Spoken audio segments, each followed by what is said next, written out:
see you. Thank you for coming back. It's another Monday, so we have more things to talk about on my journey.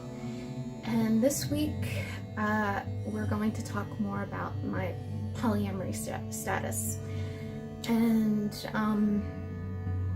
my goals. I succeeded in filming 2 of my YouTube clips, and I succeeded in filming 2 of my smut clips. And this week I am going to end with my goals for the week. So let's get to it. The thing is, once again, let me preface this is my experience. For other people it may be different.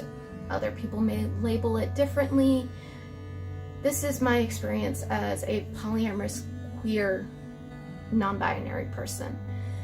And by the way, I don't think I mentioned it last week, but my pronouns are they, them, and occasionally she, her, and he, him can be thrown in the mix. I definitely prefer they, them. For people I don't know, for my friends and family, they can use she, her, or he, him, because it's like I know them, I know who they are, and they know me.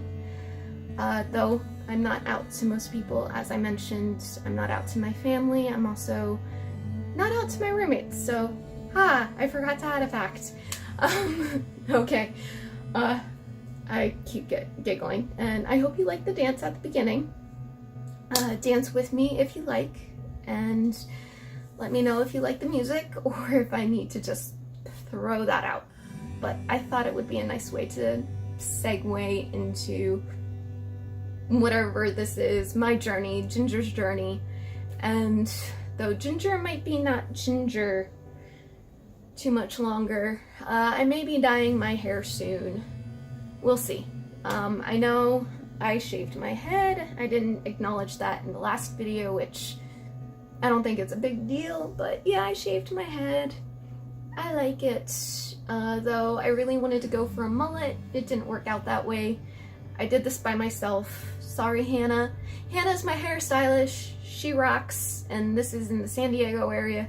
She's amazing. Yeah, I need to go back to her when it's safe. So, okay, this week, polyamory. Alright. Okay, I'm a little uncomfortable. This is just my experience. I won't be naming my partner's names. I don't have their consent. But if I name anyone, it'll be the one that's already included in my smut clips. And he has been my partner the longest in my polyamory experience, at least ethically polyamory, because I'll get into that. There are ways to be non-ethically polyamorous or in an open relationship and or marriage. And yeah, we'll get into that. It's deep. It's intense a little bit. Okay, to start off, I knew I was polyamorous at a very young age. I didn't like the idea of being tied down to one person. It was not something I necessarily held dear, and I've never really got the point of just being with a single person. I'm not trying to invalidate monogamy. I have so many monogamous friends. I feel kind of like the oddball with being polyamorous. I do have friends who are ethically not monogamous as well. I've dated or made out with most of them in my friend circle, so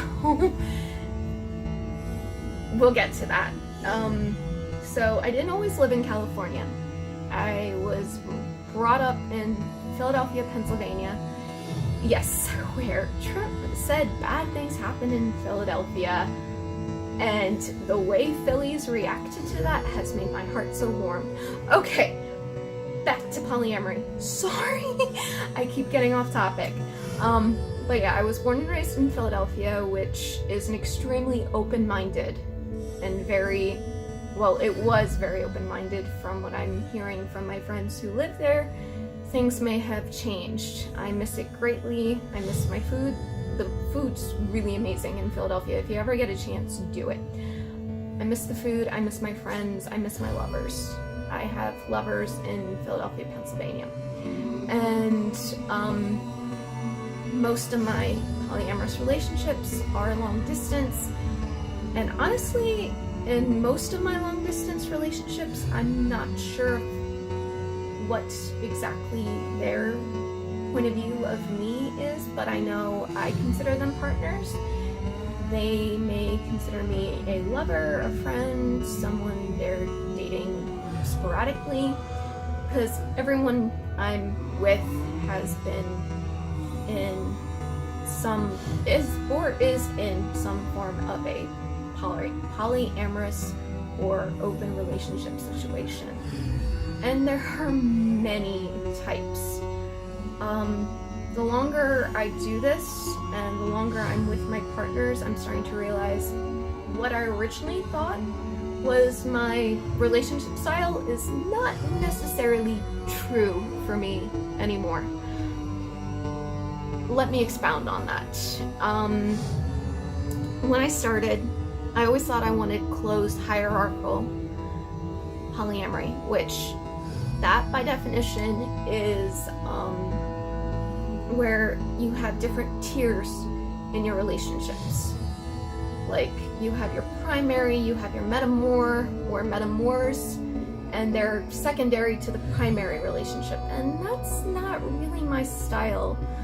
Kind of love everyone equally. And with that said, yeah, say hi to my Cheshire cat. I just need something to hold right now and something to do with my arms. Sorry, I lost my train of thought for a second. With that, I just don't feel it. It doesn't suit me. I know there are many people who are in hierarchical, if I said that correctly, hierarchical polyamorous relationships, which is completely valid. And it's awesome. Good for you. And please tell me more about your experience below. That would be wonderful. I would love to get educated. If I'm either reinforcing myths or dispelling myths, let me know, because I would love to correct myself, because I don't want to give out poor information.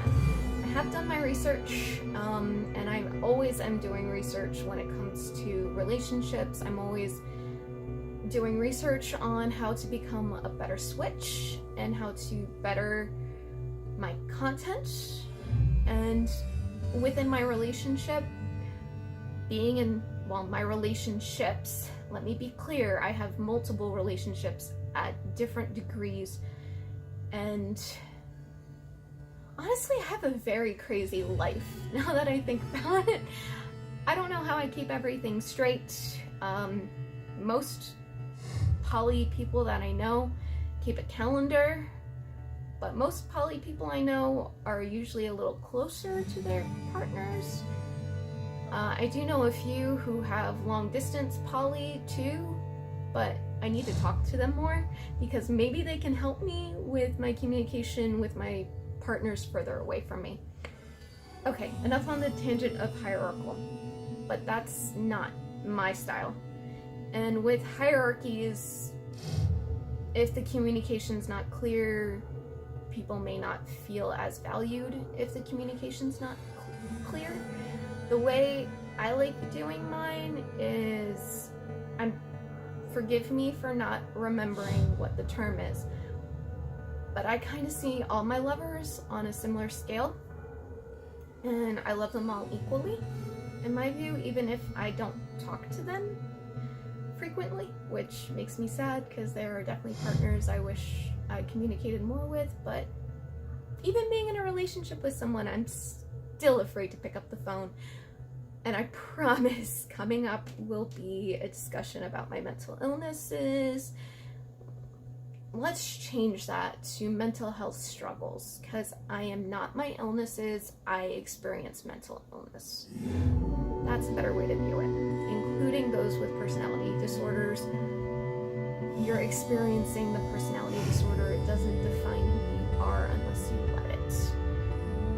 Same with all of this, now that I come to that.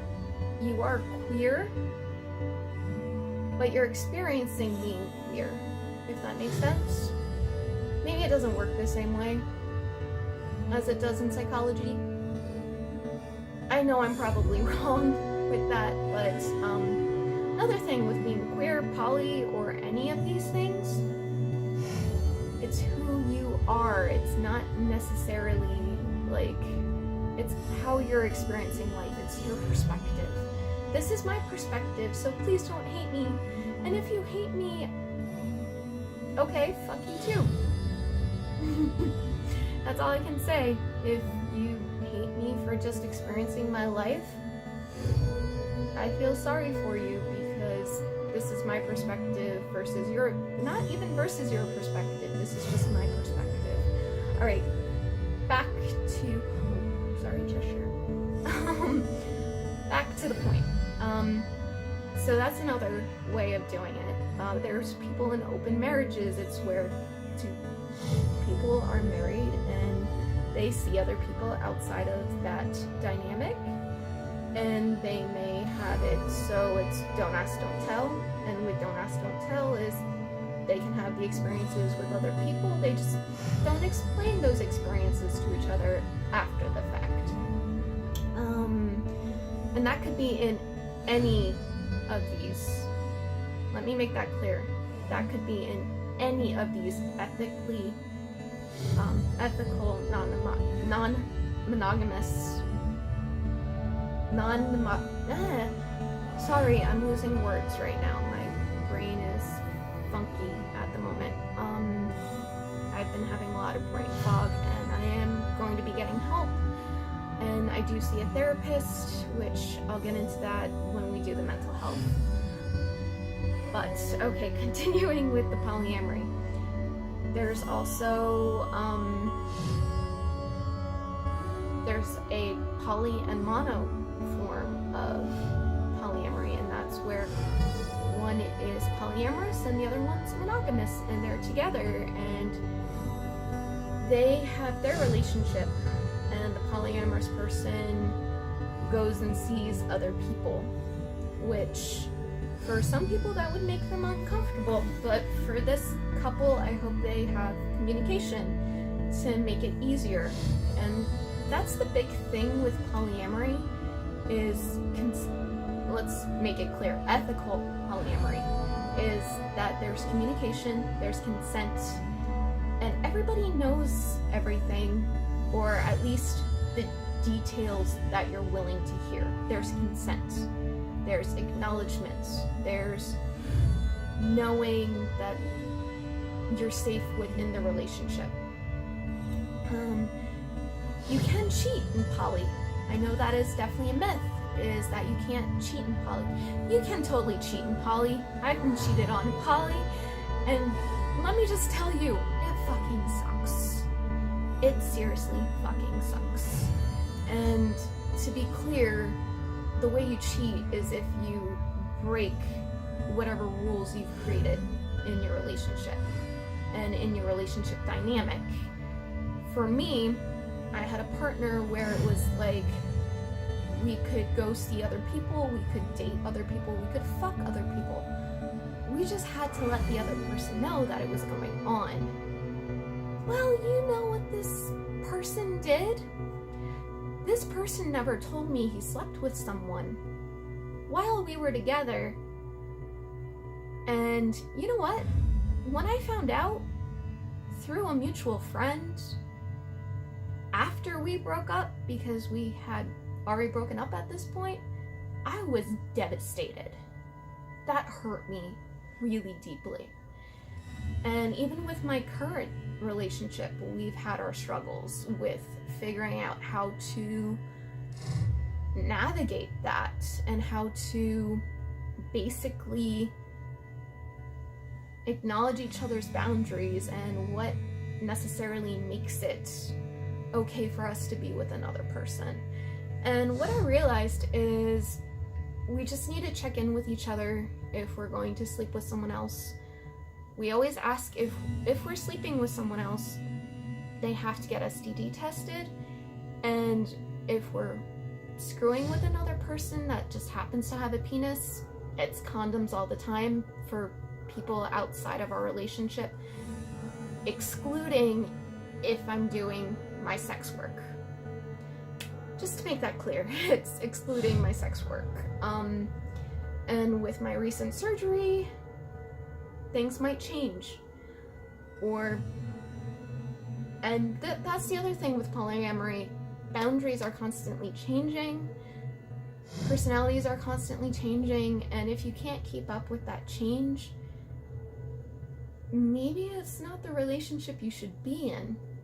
And being able to have those constantly difficult conversations. I remember the first time having to discuss STDs, and this was early on in our relationship because I did not want to keep anything a secret. And this was before the first time me and any of my partners had sex after my diagnosis of HSV 1 and 2. So yeah, I have herpes. And you know what? It's not a butt of a joke.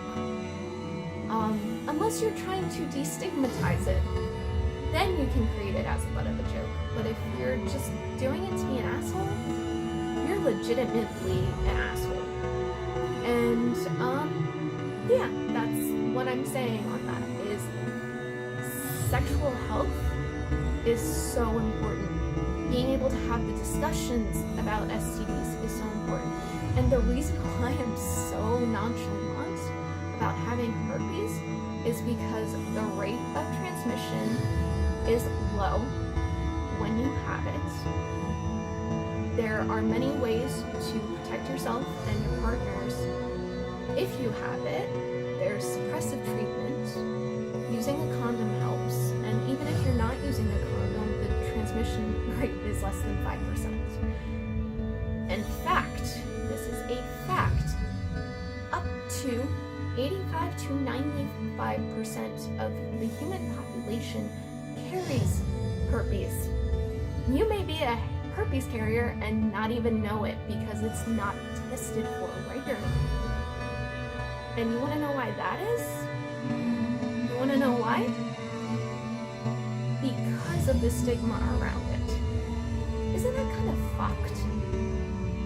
Like, it should be something that you're tested for right off the bat at a young age because it can be transmitted from mother to fetus through the vaginal canal if there's an active lesion. Because that's what it is. It's a skin disease. And the only reason why I got classified as a STD was back in the 50s because they wanted to discourage sexuality. They just wanted to discourage women having sex. So they put it in the classification of an STD. I might be wrong with the date, but I know that's true, and that's why it started to get stigmatized, because it's been around since the Grecian age, which is before Christ, if you're religious. So yeah, it's been around for a really long time, and I make it clear to my partners that I do have it if we're going to be swapping bodily fluids. Let's put it that way. If we're swapping bodily fluids, I want them to know that I have it. And if I have an active infection, I try, like an active lesion, I try not to have sexual play with my partners, because that's when there's a higher rate. It's only 10% at that point. But isn't that really low for something that's been so stigmatized? 5% without and 10% with? Yeah, that's what I'm thinking. It's kind of fucked up that it's so sorry, losing words, demonetized. Okay, so enough about that. We'll be doing a whole nother thing on STDs, SDIs at a later date. So I want to get back to poly and open relationships and everything. I'm going to give my perspective on the one penis policy. Yeah, the one penis policy. It's when you're in a relationship with someone who identifies as male and may just happen to have the genitalia as male, and they just want to be the only dick you're allowed to ride. I've been in relationships with like that. I've been in 2.